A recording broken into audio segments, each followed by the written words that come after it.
Okay, so this is a screen recording of the notes that we did in class yesterday. I'm sorry I didn't send this out earlier. So this is what's called an Atwood's machine. We have a mass that's on the track connected to a string which goes over a pulley wheel, and there's a hanging mass that accelerates the whole system.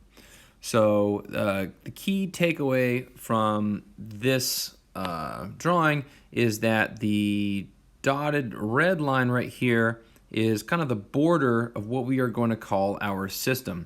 A system can be drawn, a system boundary can be drawn around any combination of objects as opposed to modeling an object all by itself. Now, the note that's really important is that the two objects are connected by a string. And what that does, because the string doesn't really stretch, right? In reality, strings stretch a little bit, but the way you analyze this is you say, okay, the string is connecting the objects, and the object on the track is going to accelerate to the left at the exactly the same rate that the object hanging is going to accelerate down because they're connected by the same string. Now, in terms of direction, right, we've got our direction drawn right here in green, showing I've identified the positive direction as counterclockwise. So when the pulley rotates counterclockwise, I'm calling that positive. Why? Well, just because I know it's going to go that direction when the string is cut and the whole system starts to move. So if I know that's down, I'd rather deal with positive numbers than negative numbers, so I'm going to call that positive. So to the left, right, the left is positive and down is positive. Those are both the positive directions. So it's like it's combining X and Y into a single direction, and we're going to say identify it as the counterclockwise rotation of the pulley wheel, which is right there. That little wheel I just shaded in. Now, all the forces are labeled on this drawing, so let's examine the forces of the mass that's sitting on the track. So we have the force due to gravity, right, or the force due to the Earth, the gravitational force. We have the normal force, which is drawn to the same magnitude as the force of gravity, and then we have the tension force, right, F sub t, of the string. Those are the three forces acting on the mass on the track. Now, if we did have friction force, it would be pointed to the right, but we're going to say it's a frictionless track, so friction is negligible. Now, the forces on the hanging mass, we have the gravitational force going down and the tension force. In this case, the string is keeping the mass from, or preventing the mass from falling faster to the floor. So it's actually pulling it, or trying to pull it upward. Notice that the magnitude of the tension force of the hanging mass is a little bit less than the magnitude of the gravitational force, which means that we know that because it's accelerating downward, right? So if it's accelerating downward, it must have a net force going down. In order to have a net force going down, the gravitational force must be bigger than the tension force.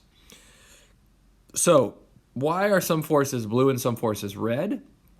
Well, the red forces are external forces, meaning they are caused by objects that are external to the system, right? Don't forget, we've drawn that red dashed line around our system. So the masses are inside the system, and so is the string, right?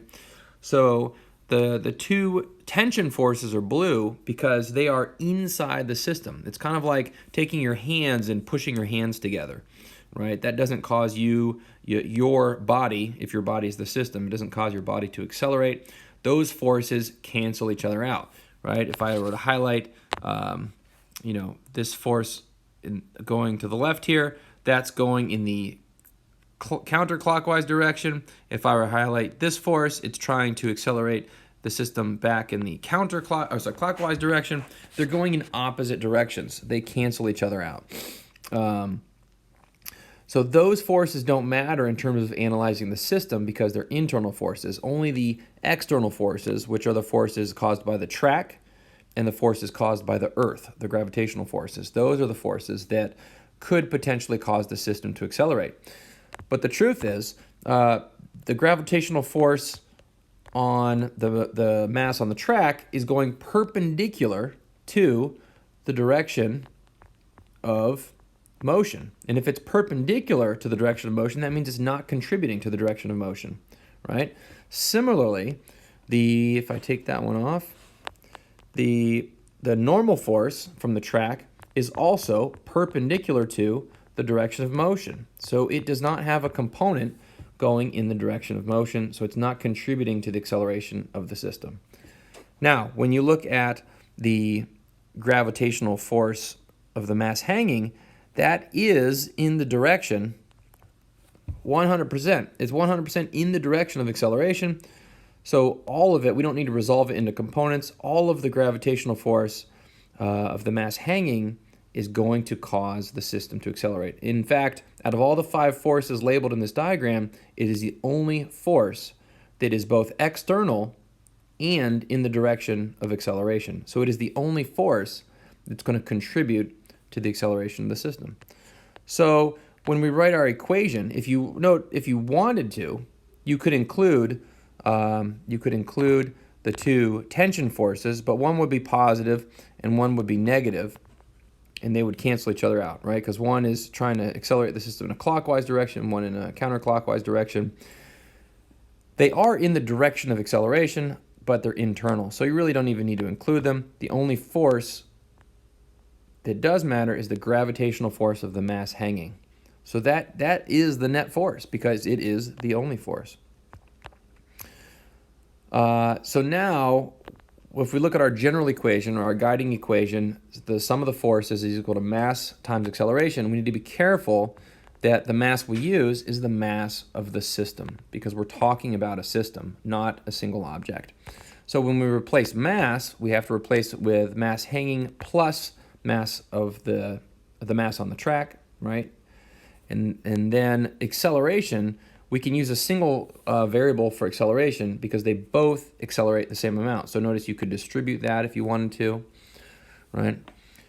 The net force gets replaced with the force of gravity of the mass hanging because it's the only force contributing to the acceleration of the system. And we replaced mass with the mass of the system. And then we divide each side of the equation by, sorry, I should draw those separately, divided by the mass of the system, and you're left with the expression for acceleration. Mass hanging times gravity divided by mass hanging plus mass on the track. And then if we substitute values in, we'll see that the predicted acceleration of the system was 2.45 meters per second squared, right? That was the predicted acceleration. Now, the other way to calculate acceleration is actually to measure the displacement and the time, and then calculate the acceleration. So this is the uniform, one of the uniform acceleration motion equations. And we know that the initial velocity is 0, right? Because the string was cut, and then we started recording the motion of the system after the string was cut, so the initial velocity was 0. So the equation simplifies to delta x equals 1/2 at squared, and then we just do a little math manipulation, multiply each side by 2, divide each side by t squared, and you see 1/2 multiplied by 2 is 1, t squared divided by t squared is 1. The only thing you're left with on the right side is a, and on the left side you get 2 delta x divided by t squared, and then you're going to replace delta x with 37 centimeters or 0.37 meters. That's how far the mass on the track was measured to move, and it moved that far in 0.55 seconds. So don't forget to square it, t squared, and then you get 2.45 meters per second squared. So the experiment actually verified the predicted calculation. So that was pretty cool.